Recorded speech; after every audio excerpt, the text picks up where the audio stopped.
The thing is that, fair enough, the High Command wanted to make these changes. And, to the extent that they are saying, okay, if you're going to run for Congress president, you can't continue to be chief minister. There, I completely agree. I mean, if the Congress party wants to send out the signal that the top job, is up for an election, then whoever is running for it has to be vying and wanting that top job. You can't say that I will continue to be chief minister and yet I will run for Congress president. So in that, I get. But the point, Kapil Madan, is the Congress High Command completely underestimated how much support Ashok Gehlot has within the legislature party and completely overestimated its own capacity to get Mr. Gehlot to fall in line, and B, if they had an alternate candidate like Sanjeev Srivastava was saying, if it was Sachin Pilot, they completely overestimated Sachin Pilot's support within the CLP. Ultimately, it's the CLP that decides who their majority leader is.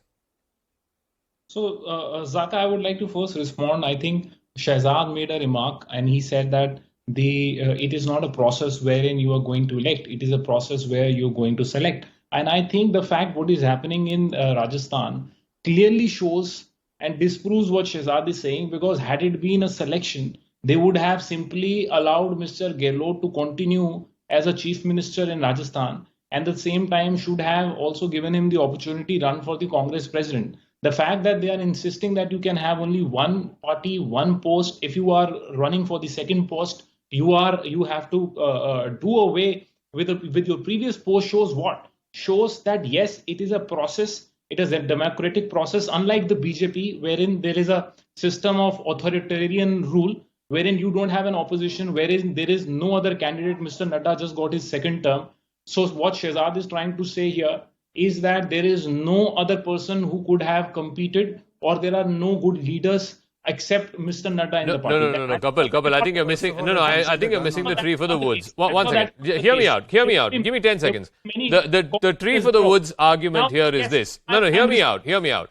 Either the Congress president's job is the most important job in the Congress party, and therefore, whoever is running for it, he or she, has to dedicate himself or herself for that job. You cannot think of that as some part-time vocation while you continue to be chief minister. Right? I agree. So if Mr. Gehlot thinks that being chief minister is more important, and fair enough, I mean, he can have that view, then he should make it clear he doesn't want to run for Congress president.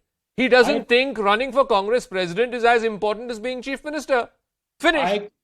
I completely agree. Then why is he not doing that? In fact, if you look at what the statements, I think Mr. Markan made a statement that prima facie it is a case where the MLAs have crossed the line, and it falls under the under the definition of indiscipline, because there was a meeting that was called. The MLAs were not present in that meeting. Rather, they had a parallel meeting somewhere else. Yeah, they had exactly. Somewhere else, and that's the reason why they are without any kind of fear and favor. They are saying, this is prima facie indiscipline. No. And MLAs not only not show up for a CLP meeting, they have a parallel meeting, even when when the CLP has been called officially. Yes. And then the chief minister on top of that says, I have no clue about this parallel meeting. And now there is show cause notice issued to 3 of these MLAs. They have 10 days time to respond, by which time the election process is over. At least the time to file the nomination is over. Kailash Adhikari. So basically what they're saying is, we'll take action against these people, but we'll give them 10 days. Maybe we'll take action 1 month from now after the entire process is over. Thereby basically giving Mr. Gehlot what he wants, right? No, Zakka, one second. Let Kailash respond to that. Thank you, Zakka.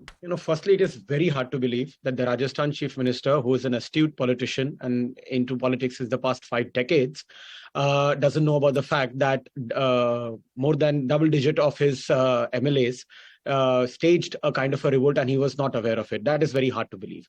And secondly, Zakka, I'll reiterate the point which I said last time also, that this particular incident has again brought to light that for Congress and for the family, the Gandhi family, more than Bharat Jodo, it should be Congress Jodo. This has again come to the light. And I believe that Shehzad was quite considerate in saying that there is little credibility left. I believe that there is zero credibility left.